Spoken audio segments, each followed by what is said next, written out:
This is Justin on Tuesday, December 13th, 2022, looking at SPX on the daily. And when I said yesterday for Monday's video that I thought we'd have a gap up, I did not think that the CPI numbers coming out pre-market would have us gapping this far up and clearly through the 100. From there, then we had a move slightly higher, took out the high from earlier in the month, and then spent the whole day retesting. It was not what I anticipated. I didn't I didn't realize the CPI was going to have that big of an effect, but consumer price index, I think is what that is. So here we are. We gapped up, had a very strong opening candle, and then we kind of pushed a tiny bit higher, trapped a whole bunch of bulls, came down, had a really close to 10 EMA setup here on the 3-minute with this candle. And then we were right back pulling into these lines that we've had on here. These have been support resistance lines, and we're just breaking on through. We're putting a hammer here, a little bit of a stair step, these 4 candles, break down again. And then it looked like we got some compression between this kind of bottom line and the 10 here. Went sideways a bit, really was not breaking this low. Started to see about maybe getting a little bit of a bounce, but we weren't really getting a 10 EMA setup bullish. And this was enough of a retest here that we could have just done a nice S curve and up. But we didn't get a move higher than any of these bear candles. Then you get this little candle right here, 1042. 1030, I've heard, is a good time for reversal. 1033 candle kind of started that reversal right there at this line. Now, this line is from this low, and I just talked about this candle's range kind of with this orange color line. So that was definitely a line to be watching. And we rolled from there, put in a 10 EMA, a bullish candle closing below the 10, right on this next line just below it here. And really, this was the most amazing setup today. And I hope some folks took this trade going bearish right here, stop somewhere up here. One of the instances that I saw could have worked is with the 40-25 put. This was the candle right here, 1042. Getting in above it at 650 and a stop below it at 550 worked phenomenally. Now that would have been too tight of a stop based on where the candles had been, because really stop should have been down at 350, not at 550. So, and then you didn't really have the same setup here on the with the 10 EMA setup on the put option itself. So let's go out a little further, the 4,000 strike, and let's see, could this have worked a little better? Okay, let's say buy at 215, 220, stop down at 115, 120. Yeah, that would have been more comfortable, a little more room below, and still would have been an incredible gain, a really nice run. I don't know that I would have held on to this far. My first target would have been this pivot in here. So buy it, let's just use round number. So buy it to target up at 5, maybe. That would have actually hit pretty quickly here, and I'd be looking for an option to get back in on, or look for a retracement to get back in on. Same option potentially. So here's a nice pullback. This is an 1106. So this one, the range was less than 1. You could have actually gotten in on this candle's retracement going back up. So getting in at 4, step down at 3, turns this kind of into a double bottom on the option, which at 1106, what were we doing? That was right here. So that was a really nice retest back to the 10. And you would have had to be quick to get that set up to get in that option, because it just collapsed again. That was really the best place to get in, right here. Then we just kind of rolled back down, had some other bull candles closing below the 10, but the best one would have been this one.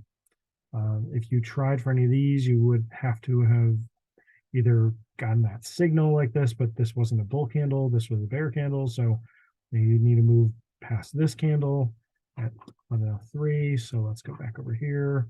So that would have been entry above this high, so like 475.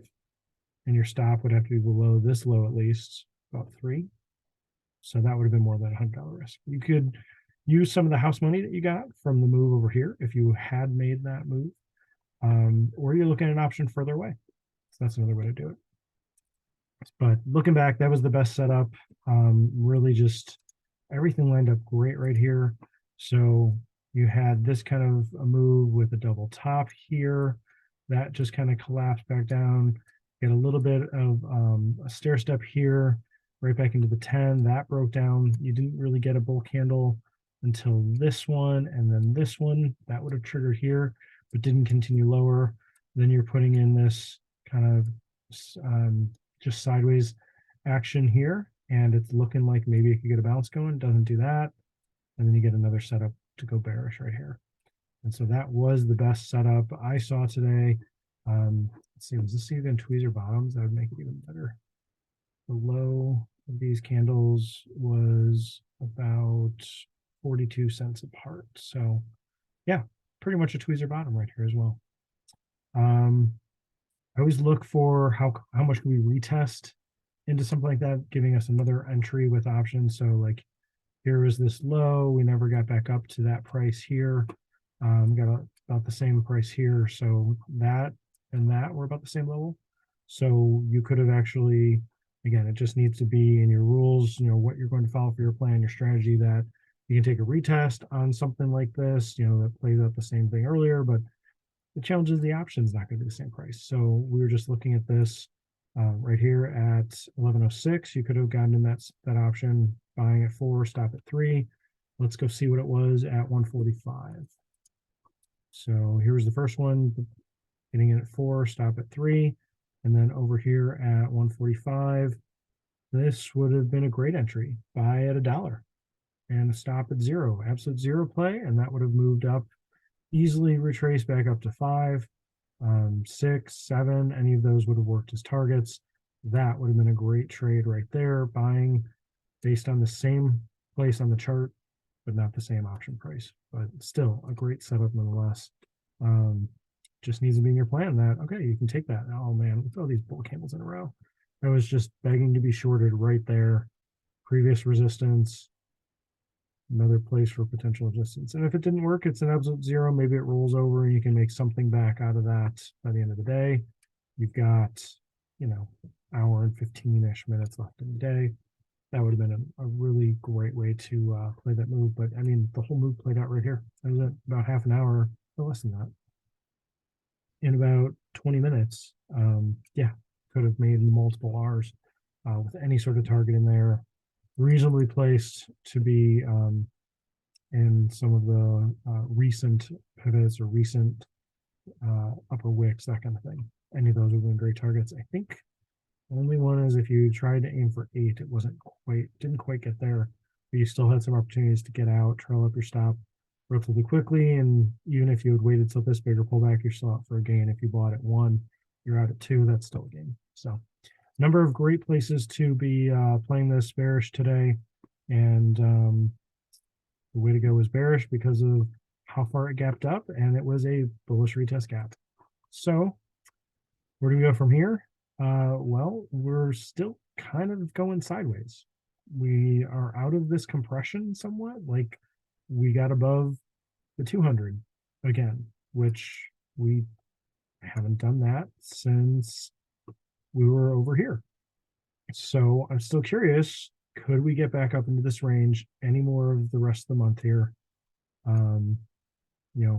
Could this be an area that we'll play in for a little bit here? I don't know. Let's see what happens tomorrow. I would hope for somewhat of an inside day. This was a pretty large candle today. And so I think we need to have something that settles that down. If we can kind of bounce around between the 200 and these lines, I think that would be some good compression. If we can get another bear candle, I think we could potentially have another gap up and move higher, like gap and go sort of thing. But we definitely retested enough that we could have some more bullishness come in. The only thing I'm concerned with is if we do kind of play this out and break down, if you squint, you can kind of see some more structure coming into this being reversal. So I'm just going to sketch in one thing that could happen where these all turn into some shoulders. This turns into like some sort of a double head, and then you get back into that, and all of a sudden you got a more complex head and shoulders. And then that would potentially open up into next year, just the way I do this, open up next year into a breakdown similar to how we opened up this year. I'm not saying we're going to repeat But we started this year on that same sort of setup where we had a complex head and shoulders with this sort of shape, and then you had a head. So here's your head, here's your complex shoulder, and then you ended up having just another right shoulder here. Patterns there, you can squint however you see this. You could include, this as another shoulder and all this is the head and a neckline like that or something. Like there's a bunch of different ways to draw this, but basically it was a massive reversal pattern and it kicked off the year breaking down. And so we're setting up similar to how we ended last year. And we could do the similar thing this year. That's all I'm saying. Hope this helps. This is Justin. Thanks.